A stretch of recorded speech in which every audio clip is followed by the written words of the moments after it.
Today I'm going to be chatting with Daniel Green. He's been on the podcast before. As a few years back, we chatted about his passion for diesel trucks and performance. And I connected with him recently, and he was telling me about going to Thailand and what they're doing with Duramax engines and trucks and the whole race scene. So I'm really excited to be able to chat with him today and learn more about the kind of power they're making, what the future may hold for different upgrades, and just what the whole experience was like. So definitely looking forward to it. Before we get to the podcast, I want to give a shout out to a couple of our sponsors that help make the Diesel podcast possible. First is Kershaw Knives. They have a 40% off MSRP code just for you guys. If you go to kershaw.kaiusa.com, use code TDP40, you get 40% off MSRP. They've got a complete lineup of knives.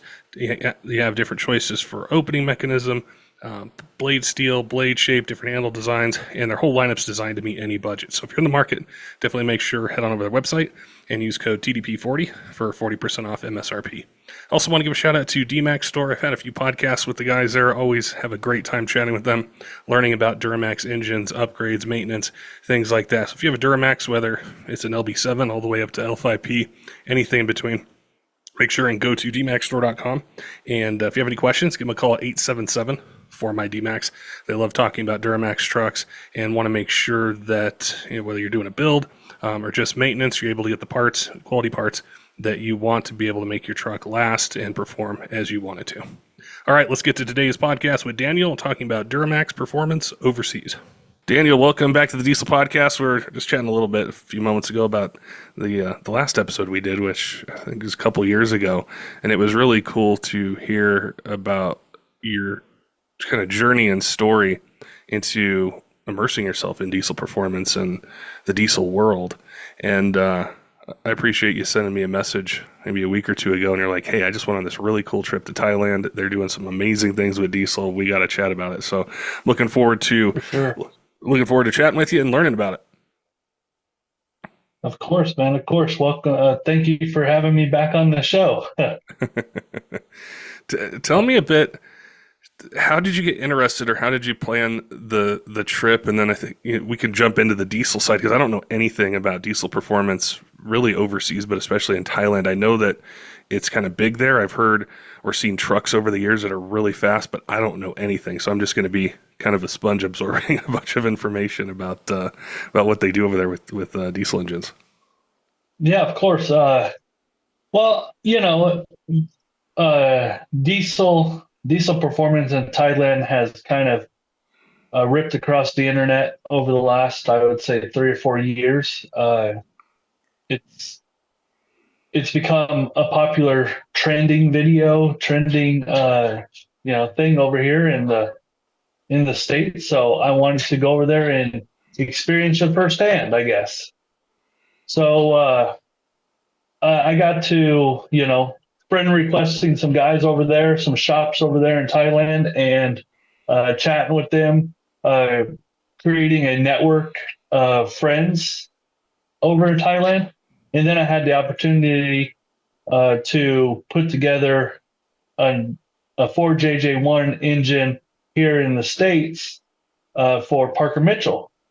He bought a Thailand longtail riverboat, diesel powered, and had it imported here into the States. But unfortunately, due to our government regulations, he didn't feel comfortable shipping the engine over here in one piece.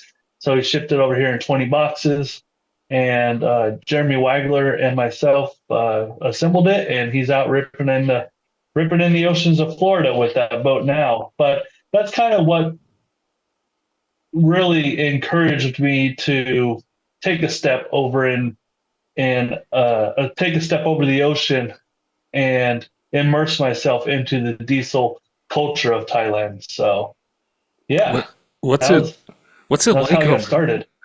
What's it like over there? Like what kind of engines or platforms are they focusing on? So basically, the engine comes out of all the trucks in Thailand are diesel powered. Yeah, like I would say, about 90% of them are diesel powered by the baby DMAX inline 4-cylinder engine. That would be equivalent to an engine over here out of the Isuzu box trucks. The front nose Isuzu box trucks, those have the 4JJ1 engine in them. So they're using those engines. Well, like I said, they come stock in those trucks over there in Thailand. So they're not doing any major motor swaps or anything like that. So Where's the aftermarket support come from? I'm thinking of like say a Cummins or something. There's yeah, tons of places to get the engine built. There's tons of places to get the tuning from. There's tons of choices for right. turbos, injectors, tons of different things. Do they have an equivalent kind of support network over there for that engine or some of the other ones that they might use? I wouldn't say their network is as big as ours is. I would say uh, they probably have probably one or two injector companies, and they're not really companies. They're like open open air garages where these guys are doing testing on injectors and nozzles and stuff like that. So their technology is respectively is light years behind what we're doing. So, but with their technology that they do have over there, they're going extremely fast. 570s, 540s in the eighth mile.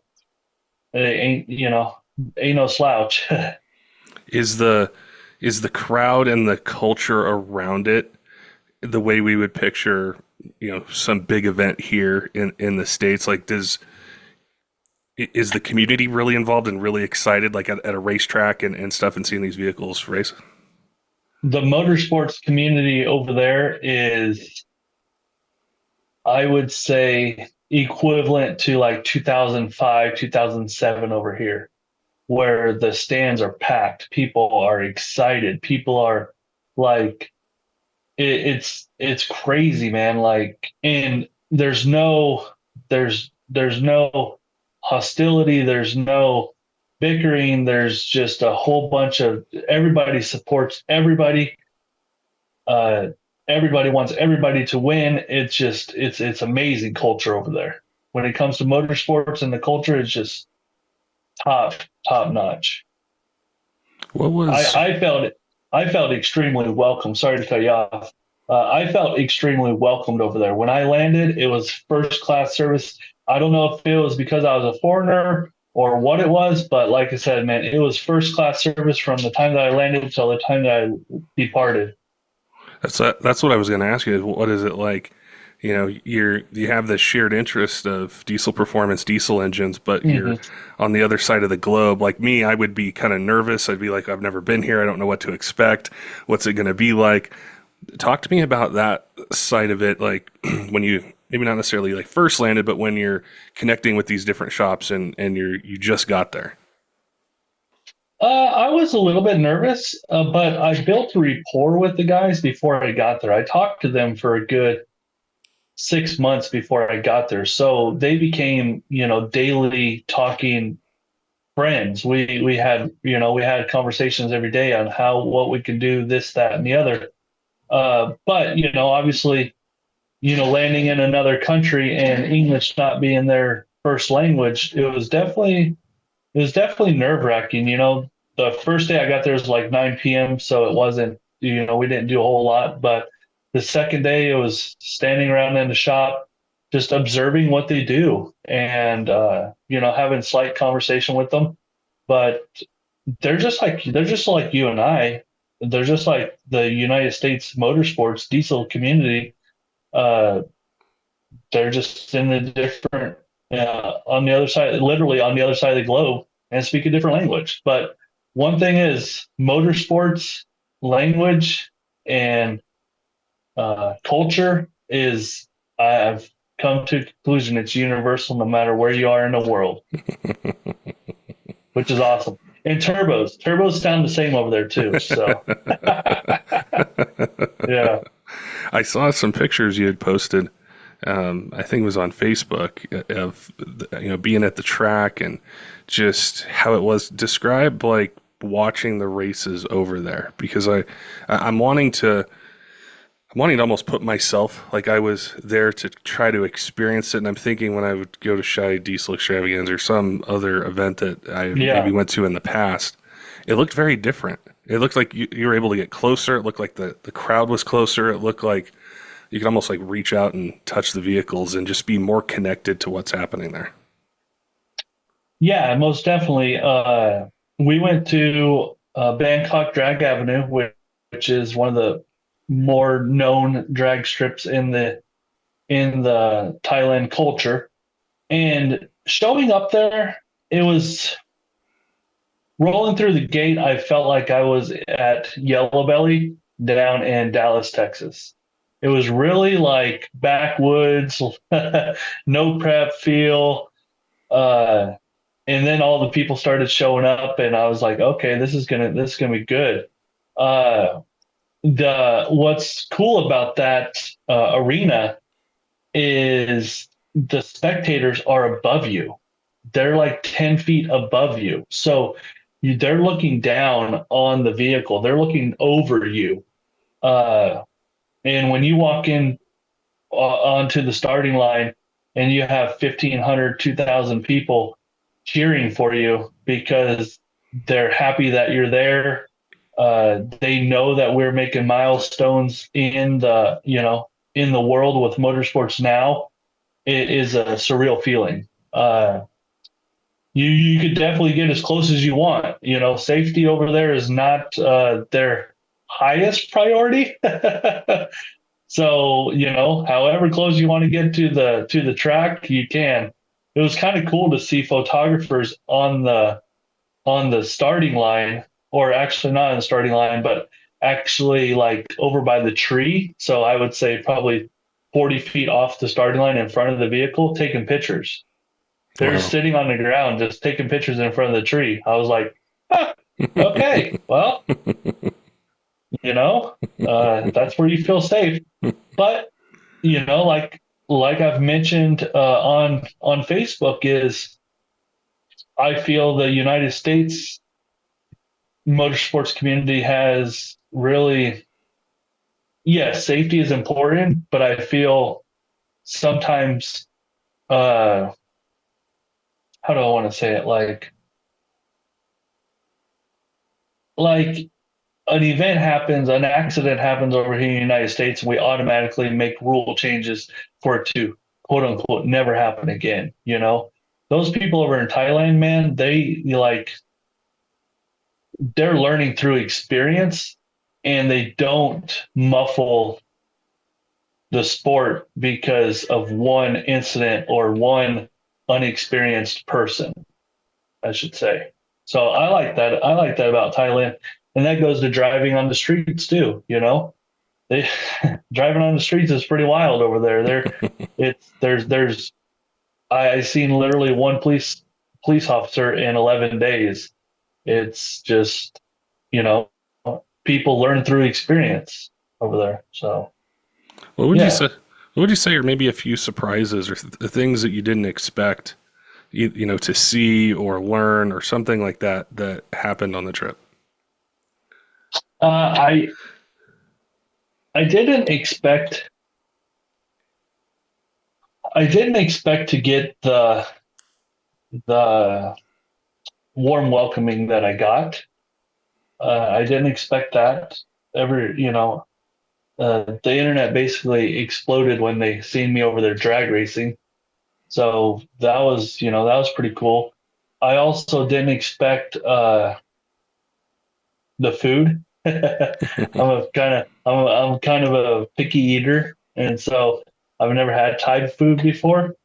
And so when I got over there, it took me about 3 days to warm up to the food.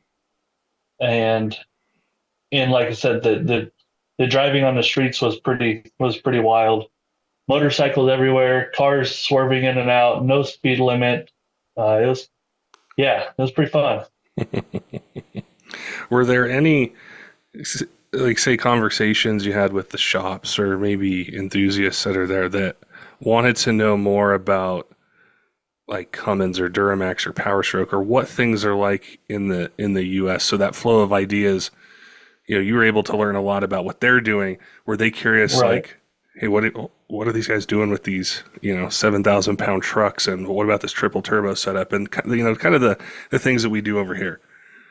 Yeah. Uh, I wouldn't say there's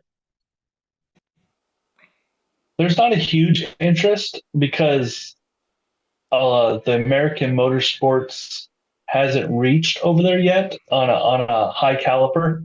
They see our content, but it's not their market's not flooded with our content. So they don't have a lot of knowledge about what we're doing. They know that our products are superior. They know our products are top notch.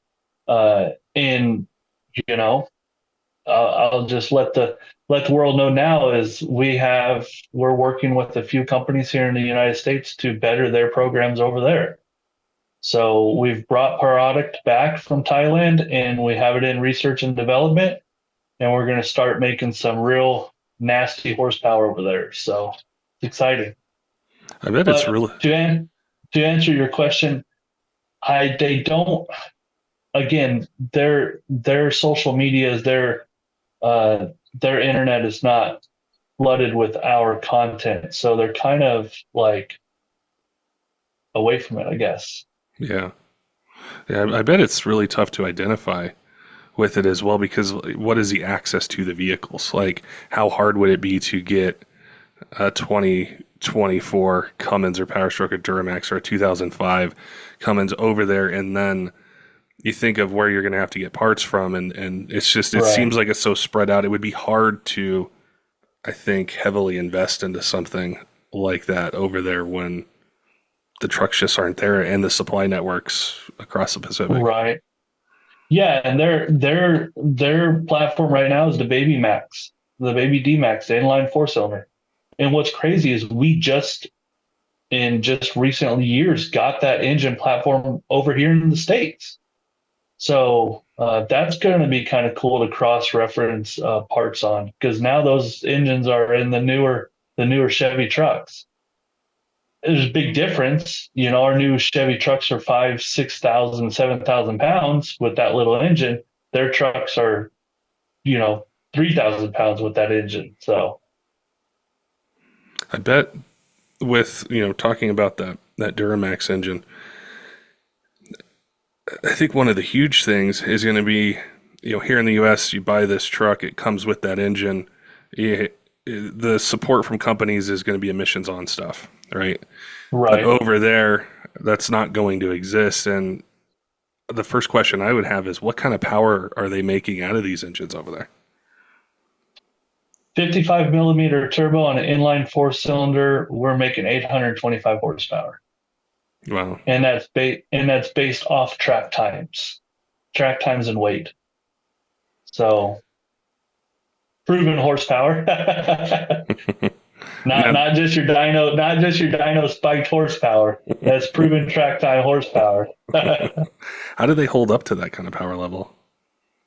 Well, we tore the transmission out of my race truck over there, so uh, we're back in the R&D department when it comes to transmissions. But it held up good for 10 passes. So The now when you look at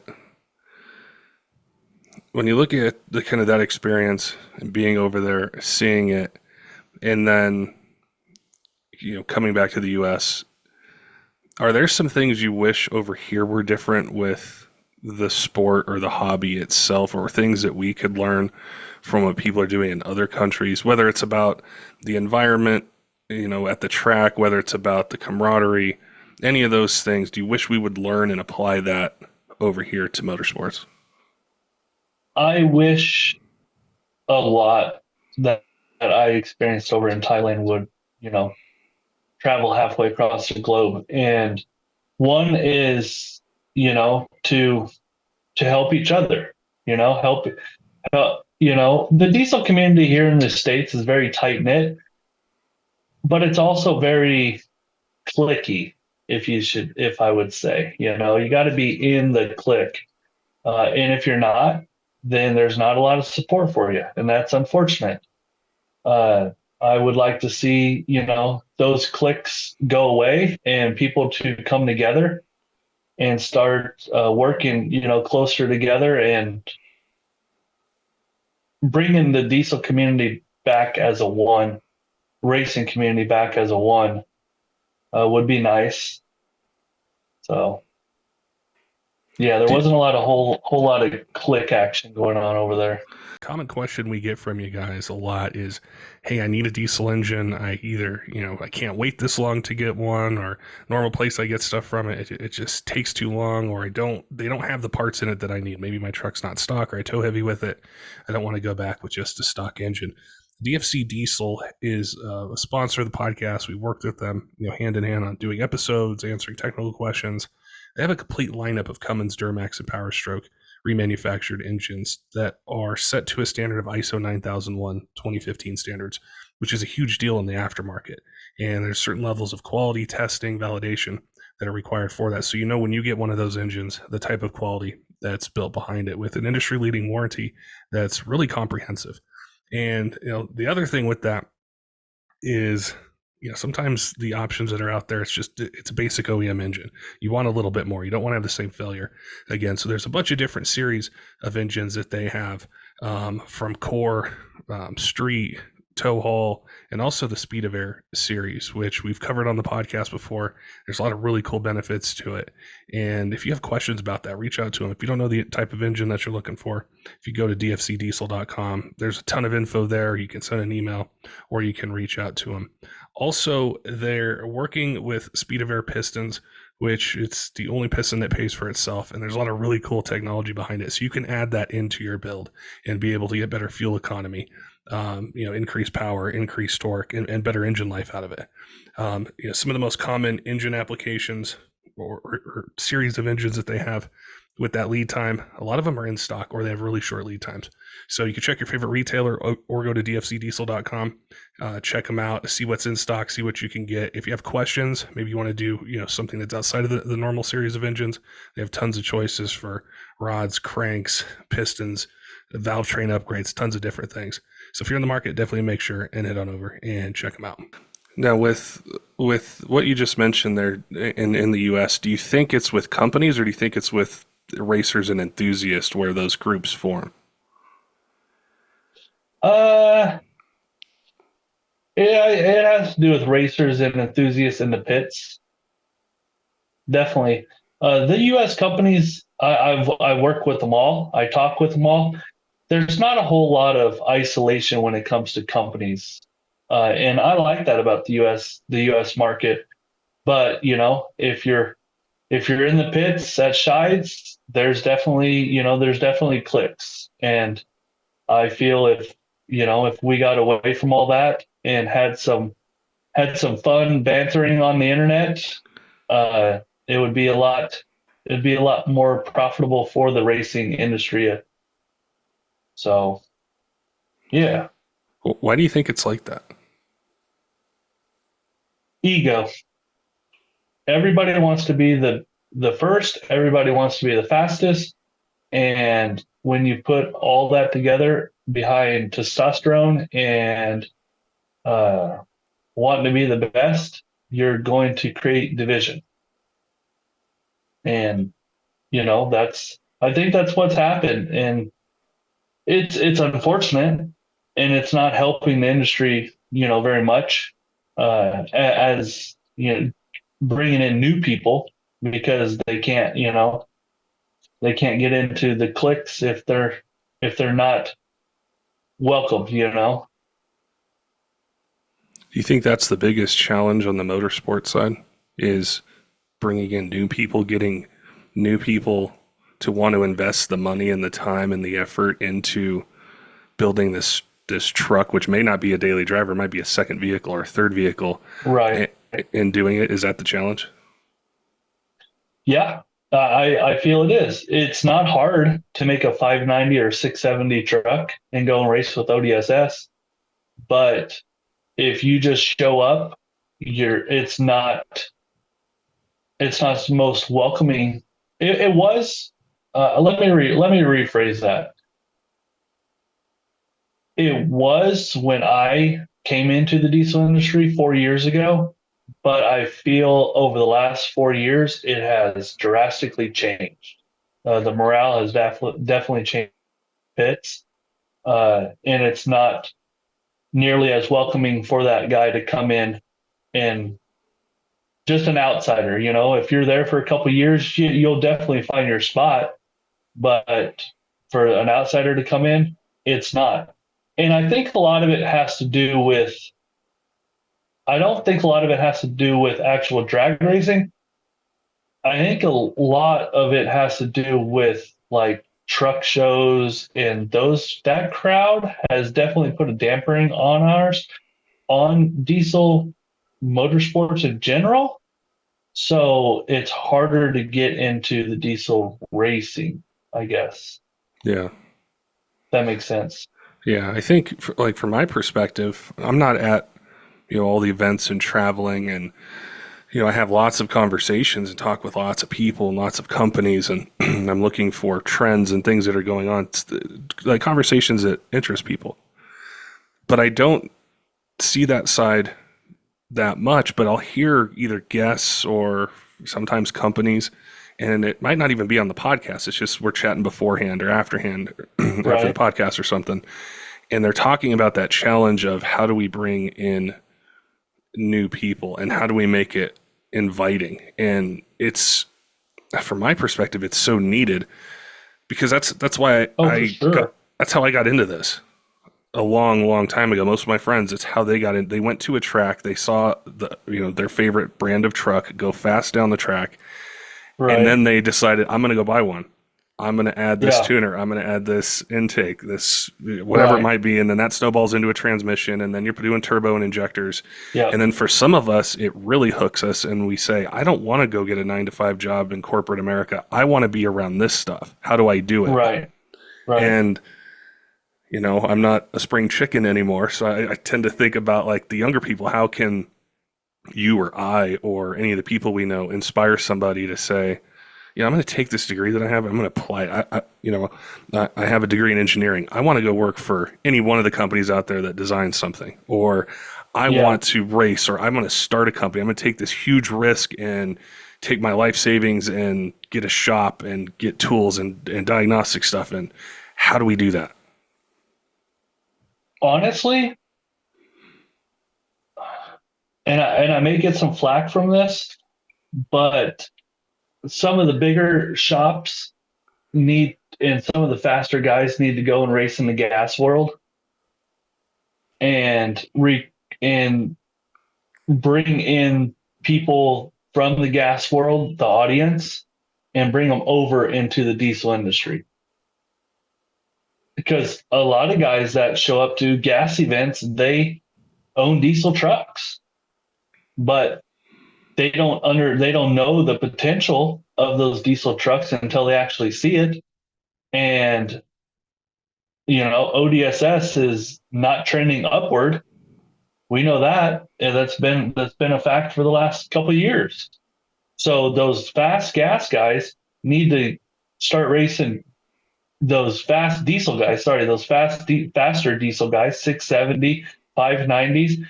They need to go and race gas events and recruit motorsports enthusiasts to come over and race with the diesel guys. And until we start mixing those markets together, it's not going to further the diesel industry. Now, one person that has done that is Ryan Milliken. He races 90% of gas events. And he's networked with gas people that go fast in gas cars, and he's learned how to get his Nova down the track A to B based off of knowledge off of gas cars. And I think if we intertwine the two fuel systems together, gas and diesel, I think our motorsports would be we'd have a bigger audience. I had a conversation with Ryan. It was on a podcast we did, I think, last year. He was talking about just that and where he's taken his Nova and how competitive it was, and wins that he had, where he would have some of these competitors say, "Hey, can you build me, or can you tell me where I can get this Cummins engine built?" Because he got them interested in it, whereas Right. before we just kind of played in our own lane. Over here they Yeah. played in their own lane, and Right. there was no crossover. So I can see how that would be a huge benefit. And the gas guys aren't going to come play with us. Let's just be honest. There's a couple events, ODSS events that they do, Crossville being one of them, but they're not going to come and play with us just because they want to. Uh, we need to get out of our sandbox. We need to go play in their sandbox, and it's going to help everybody. And that's what I'm doing with the Thailand people. I'm out of the U.S. sandbox, man. We're going international with this stuff. I think it's so important because when I was younger and I would do stuff to my diesel truck, it's like my dad would go, "Well, why are you doing that stuff? Why don't you just want it to run? Like, why do you need to make this extra power? Why does it need to be loud? Why does it need to do this kind of Right. stuff?" Yeah. But there's a very, very interesting relationship between motorsports and the actual daily driver, the enthusiast, and like the big three have known that for 60 years. And Right. I think that's why it's so important when we talk about racing or performance. I never had one of these fast trucks or anything like that, but I would spend my money and buy a truck because I knew, hey, it has the potential. I can play a little bit in this, but I'm never going to be Right. at the top of it. And so Yeah. I think relating the motorsports, it also kind of feeds the daily drivers and the people who will say, I'm going to do this, add a turbo kit or Right. this custom tuning. Not that they're Yeah. building a 3,000 horsepower truck, but Right. there's a relationship there. And those customers are at bigger national events. We have fast dragsters now. This year we have 3 second dragsters. Why aren't those 3 second dragsters running with big gas cars, top sportsman classes? That's what I'd like to see. Yeah. Yeah, it really piqued my interest because when I saw those pictures and we chatted a bit about it, and I was reading, like the engagement that you had with people who follow you and pictures from it, Yeah. it got me interested because I have this desire to just learn as much as I can, and my curiosity gets piqued. And I thought, for 20 years I've been in the Cummins Duramax Power Stroke lanes. I didn't know about all this stuff. I didn't know people were taking these smaller diesel engines, making good power, going fast with it. And then the wheels start to spin and I go, okay, where do they get parts from? Where do they get their Right. tuning from? Okay, what if they do need a set of billet connecting rods? Who are they going to Exactly. reach out to, in the Exactly. US? What about the turbo technology that we have? What about the injector Yeah. technology that the companies have? And that's where the wheels get going. And not just the wheels, but they put them on boats too. So we're putting them on boats. We're putting them on 4 wheels. We haven't put them on 2 wheels yet, but 4 wheels most definitely. But you're right. We're not saying that they're not smart, but we definitely have light years of technology ahead of them, and we're going to bring it to their market. Yeah. Well, I think there's an interest there. Lenny Reed from Dynamite Diesel Products, he's talked to me on the podcast before about looking at markets outside of the U.S. and all the Yeah. technology, all the tools, everything he's invested in for 5+ years. He's Yeah. wanting to look at injectors that are in diesel engines in South America or other parts of the world and saying, hey, I have this Right. technology. I can do this stuff. Let me get you better injectors. And that's what's going to set the difference in companies. And that's one thing that I've thought over the last years, like social media wise, the US market's only big and only a little bit.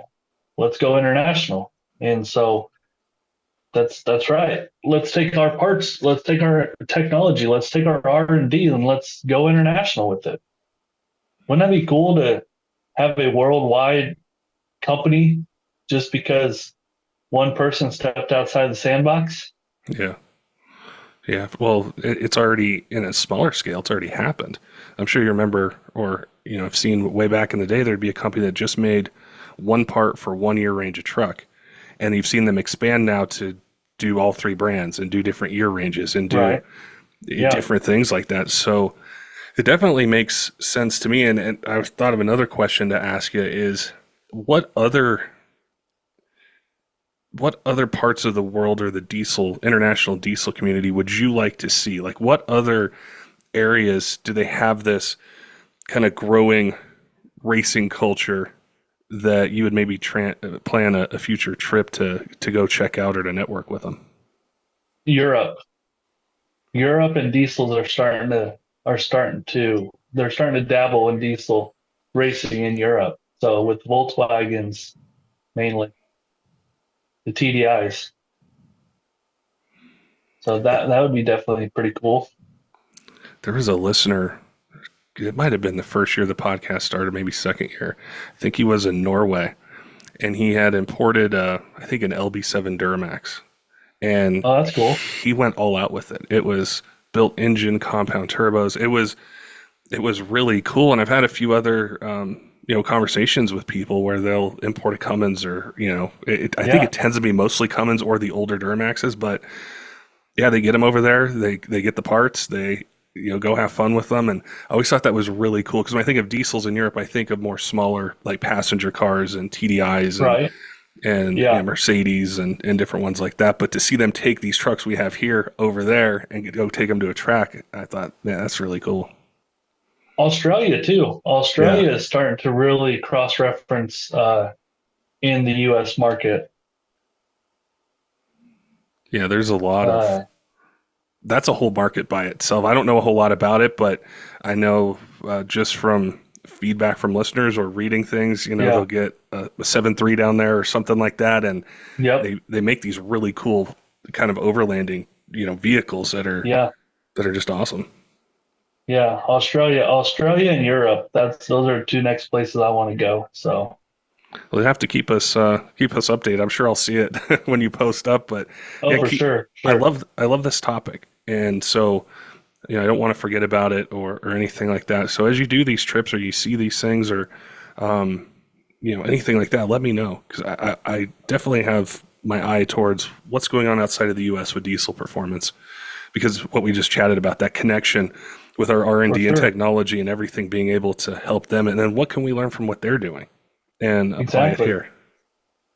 Well, give me a few months. I'm gonna learn Thai. Give me a few months, and how about we set up for a winter podcast? We'll set up a podcast with a Thai person. We might have it. I'm not going to learn all the Thai in 6 months. I may hire a translator, but let's get one of those guys on your podcast. How about that? That'd be cool. I'm down to do it. Yeah, yeah, that sounds fun. Sounds fun. Well, I appreciate you reaching out to me, Daniel, and Of course. I enjoyed our first podcast. That was a really great conversation. This one as well. So I Yeah, appreciate you thinking of the podcast, taking time, away from your trip to chat with me, and look forward to of doing course. another one. Yeah, of course. A couple things I want to just lay out real quick. A few questions a lot of your listeners have. Uh, One question they have is why do they hold back the truck on the starting in the burnout box? So I just want to clarify some questions that your listeners have. That way we're all on the same page. Okay. Uh, the trucks do have a line lock, but when they do a burnout, the brake system is not the greatest, and so it actually pushes through the front brakes, and that's why the one guy, when they're doing a burnout, one guy holds the truck from the front. I don't know if you've ever seen that or not, Yeah, but they have a line lock. But it's not the greatest braking technology that we have over here. So one guy holds the truck back while they're doing their burnout. Another question your listeners have is why does the guy hold the truck on the starting line while as he's staging? Well, they're stick shift trucks. They don't have a handbrake, and they only have 2 feet. So one's on the gas, one's on the clutch, and the guy doesn't want to roll through the beams and start the timer. So the guy in the back holding the truck, he's holding it so it doesn't. He's not like aggressively holding it, but he's just making sure it doesn't roll. So uh, that's why they're holding the trucks on the starting line.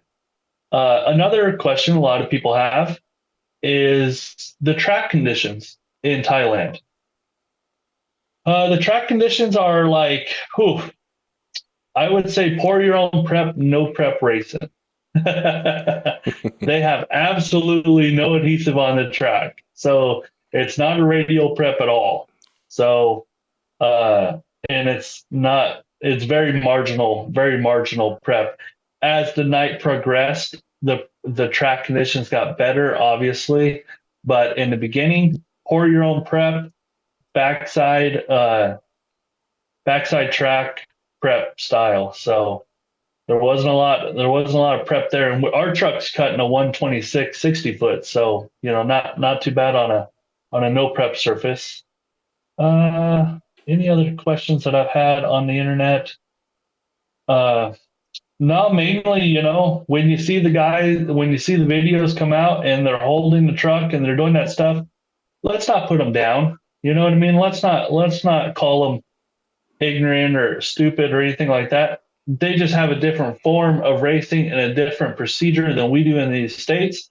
Not saying it's right or wrong, but it's worked for them for years, so let them be. So I just wanted to clarify that information here on the podcast. So that'll definitely help. I'm sure people would have questions about it. And like I said, I really enjoyed chatting with you today. Look forward to doing that one in the winter and then seeing. Yeah, that'd be fun. Yeah, that'll really be cool. So we'll have to connect. Maybe I can connect with them beforehand and kind of immerse myself in that Duramax platform more and come up with some other questions. So I appreciate your time today, Daniel. Yep. Talk to you soon. Don't forget, Diesel fans, make sure and head on over to kershaw.kaiusa.com. Use code TDP40 for 40% off MSRP. It's a great way to save some money, get some cool gear. They have a bunch of different choices for different opening mechanisms, blade steel, blade shape, different handle designs, and we appreciate them offering this discount code just for Diesel podcast listeners. Also want to give a shout out to DMAX Store. Been a long-time supporter of the podcast. I've always appreciated chatting with those guys, learning about Duramaxes. If you got a Duramax yourself, maybe you've had it for a while, maybe just picked one up, want to do some maintenance, have a build plan, make sure and go to dmaxstore.com.